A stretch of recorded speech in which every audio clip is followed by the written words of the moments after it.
Hello जी, मैं नीलम welcome करती हूँ आप सबका एक बार फिर से मेरे यूट्यूब चैनल पे। उम्मीद करती हूँ आप सब खैरियत से होंगे और आपके अपने भी। अच्छा, आज मैं आप सब के लिए फिर से एक मोटिवेशनल स्टोरी लेकर आई हूँ। आई होप आपको ये स्टोरी पसंद आएगी। स्टोरी का टाइटल है चलते रहने की जिद। अच्छा, रूहान पिछले 4-5 साल से अपने शहर में होने वाली मैराथन में हिस्सा लेता था, लेकिन कभी भी वो रेस पूरी नहीं कर पाता था। पर इस बार वो काफ़ी एक्साइटेड था क्योंकि उसने पिछले कई महीनों से एवरी मॉर्निंग उठ के दौड़ने की प्रैक्टिस की थी। उसे पूरा यकीन था कि इस दफ़ा वो मैराथन की रेस ज़रूर पूरी कर लेगा। देखते ही देखते मैराथन का दिन भी आ गया और रेस की स्टार्टिंग होगी। जैसे ही रेस शुरू हुई, रूहान ने दौड़ना स्टार्ट कर दिया। वो काफ़ी एक्साइटेड था। उसने काफ़ी अच्छे तरीके से दौड़ना शुरू किया, लेकिन जैसे ही आधी रेस कंप्लीट हुई तो रूहान थक गया। उसके मन में आया कि बस अब हो गया, अब और मैं नहीं चल पाऊंगा, अब मैं बैठ जाता हूँ। वो ऐसा सोच ही रहा था, उसके माइंड में ये सब चल ही रहा था। तभी उसने खुद को फिर से चैलेंज किया कि नहीं रूहान, रुको मत, आगे बढ़ते रहो। अगर तुम दौड़ नहीं सकते तो कम से कम जॉगिंग करते हुए चलो, लेकिन आगे बढ़ते रहो। और रूहान बहुत कोशिश करके दौड़ने के बजाय अब जॉगिंग करने लगा, थोड़ा धीरे चलने लगा। उसके बाद कुछ किलोमीटर इसी तरह चलने के बाद, धीरे धीरे दौड़ने के बाद रूहान के पैर अब पूरी तरह से थक चुके थे। तो अब वो आगे बिल्कुल नहीं बढ़ पा रहा था।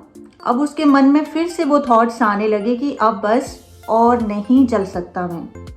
लेकिन एक बार फिर से उसने खुद को समझाया कि रूहान, रुको मत, अगर तुम जॉगिंग नहीं कर सकते हो तो कम से कम तुम चलते रहो। अब रूहान जॉगिंग की बजाय धीरे धीरे वॉक करने लगा, स्लोली स्लोली लेकिन चलने लगा। बहुत से ऐसे दौड़ रहे थे बाकी लोग जो रूहान से काफ़ी आगे निकल चुके थे। जो पीछे थे वो भी आसानी से रूहान को पीछे छोड़कर आगे निकलते जा रहे थे। रूहान उन्हें आगे जाने देने के अलावा कुछ नहीं कर सकता था। चलते चलते रूहान को फिनिशिंग पॉइंट नज़र आने लगा, लेकिन अभी भी वो प्रॉपर चल नहीं पा रहा था। उसके पैर की नसें खिंची हुई थी, उसे काफ़ी पेन हो रहा था, काफ़ी डिफ़िकल्ट हो रहा था उसके लिए चलना। उसके माइंड में फिर से आया कि अब चाहे कुछ भी हो जाए, मैं आगे अब बढ़ ही नहीं पाऊंगा, अब पॉसिबल ही नहीं है मेरे लिए चलना। वो ज़मीन पे गिर गया और उसे काफ़ी ज़्यादा पेन भी हो रहा था, काफ़ी हेल्पलेस फील कर रहा था वो खुद को।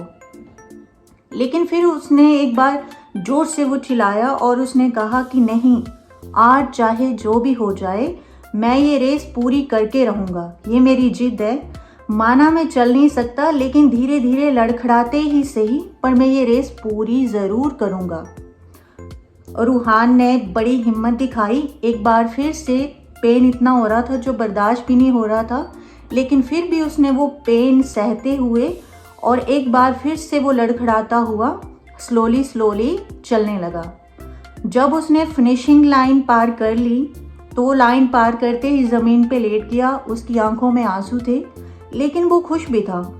उसके चेहरे पे खुशी भी थी, मन में एक तसल्ली थी कि एटलीस्ट मैंने रुकने की बजाय चलते रहने की जिद पकड़ी, धीरे धीरे ही सही, लेकिन मैं फिनिशिंग पॉइंट तक पहुंचा। और अब वो ज़िंदगी में बाकी रेसों के लिए भी तैयार था। अच्छा, स्टोरी तो यहाँ ख़त्म हो जाती है, लेकिन मॉरल ऑफ द स्टोरी, जो शिक्षा मिलती है हमें इस कहानी से, कि चलते रहने की जिद हमें हमेशा मंजिल तक पहुंचाती है। कभी भी हमें प्रॉब्लम आती है और हम एकदम से रुक जाते हैं, स्टक हो जाते हैं, हमें लगता है कि जी अब कुछ नहीं है, सब खत्म है, पर हमें हमेशा एक छोटा छोटा स्टेप ही सही लेकिन लेते रहना चाहिए। अब देखें कितनी बार ऐसा होता है ना, और हम बहाने बनाने लगते हैं कि जी ऐसी कंडीशन थी इसलिए हम कुछ नहीं कर पाए। एक्सक्यूज़ बनाते हैं हम, जो हमें नहीं बनाने चाहिए।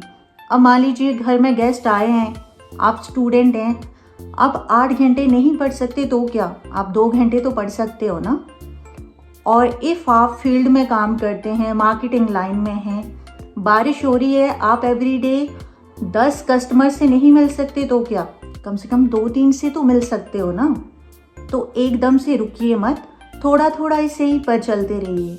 और जब आप ऐसा करेंगे तो आप भी रूहान की तरह ज़िंदगी की रेस ज़रूर पूरी करेंगे, अपने अंदर खुशी भी महसूस करेंगे और हैप्पी भी रहेंगे। तो प्लीज़ चलते रहा करिए, चलते रहने की जिद कभी मत छोड़िए। So thank you so much. I hope आपको स्टोरी पसंद आई होगी। इफ़ आपको स्टोरी अच्छी लगी हो तो काइंडली चैनल को सब्सक्राइब कर दीजिएगा, वीडियो को लाइक शेयर एंड कमेंट कर देना प्लीज़। और उसके अलावा अगर आपको LIC इंश्योरेंस या स्टार हेल्थ इंश्योरेंस की रिक्वायरमेंट हो तो प्लीज़ मुझे कांटेक्ट कीजिएगा, क्योंकि मैं एक इंश्योरेंस एडवाइज़र भी हूँ। Thank you so much. Have a great time guys. Take care. Bye bye.